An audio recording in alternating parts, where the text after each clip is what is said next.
1, 2, 3.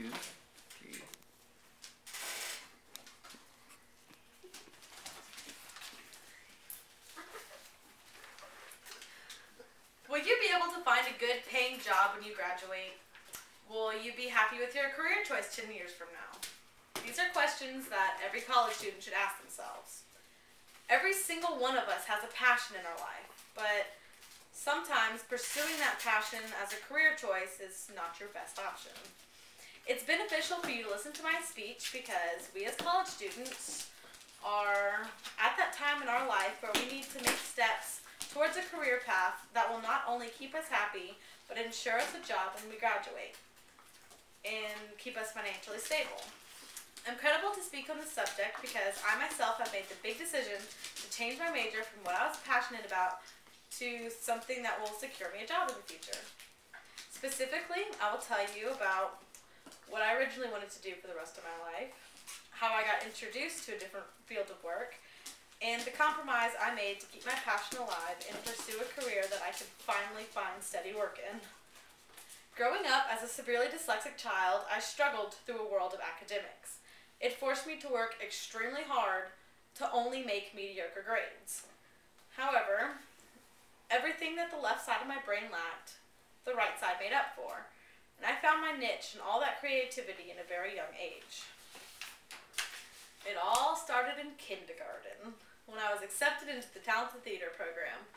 My passion for acting followed me through elementary, middle, and junior high.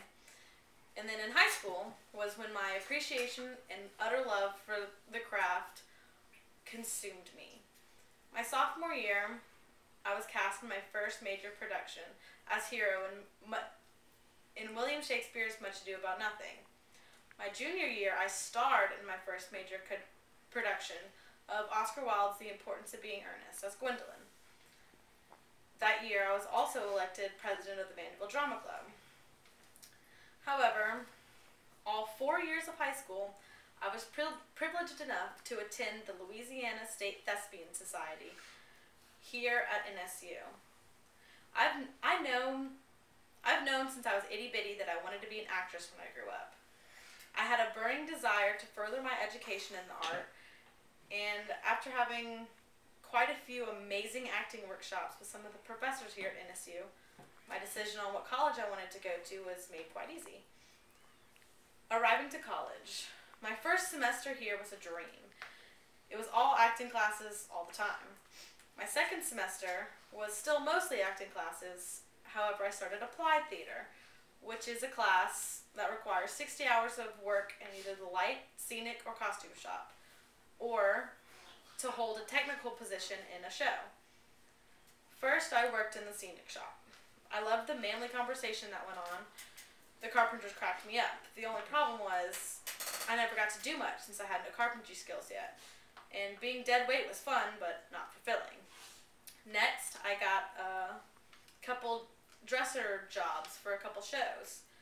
A dresser is a person who checks in all the costumes before and after a show, washes and irons whatever needs to be, and prepares the actors to have 30-second quick changes. But I took to being a dresser very quickly, and I was good at quick changes, and I didn't mind the work. The last part of my applied theater hours, I was scheduled to work in the costume shop. I loved learning how to sew, and I never felt a burning passion for something other than theater, and that's when my world started to change. When I went home for the summer, I really got to thinking about my future. In the acting world, it's hard enough to find a steady job, not to mention something that's going to pay well enough for you to live off of. And then I made a realization. Techies get paid more than actors. Techies get steady work. I could be totally happy sewing by day and singing and dancing by night. When I arrived back to school for my sophomore year, the first thing I did was march into Miss Jessie Parr's office, the head of the costume department, and announce that I wanted to be a costumer.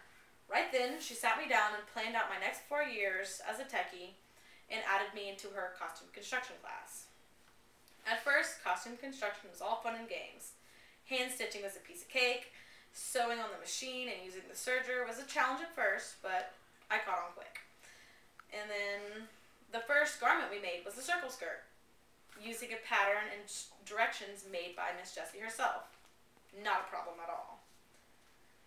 Then I quickly learned the world of costuming was not half as easy as I thought it was.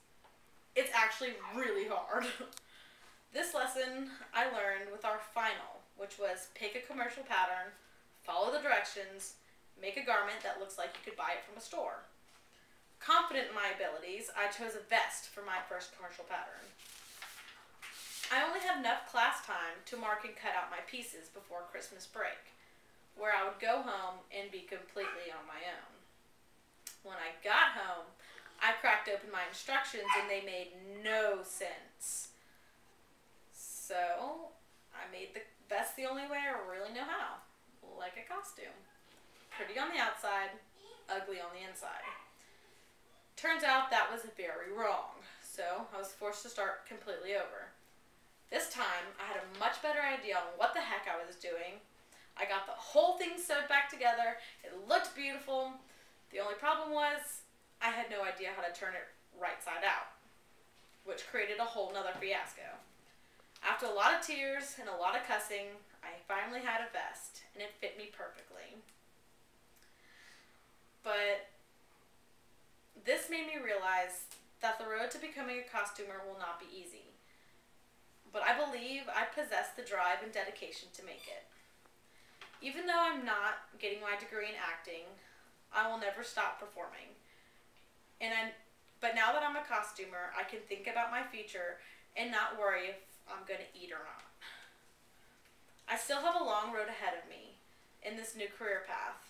I am currently in advanced costume construction and we're learning how to design and create our own patterns. Wish me luck.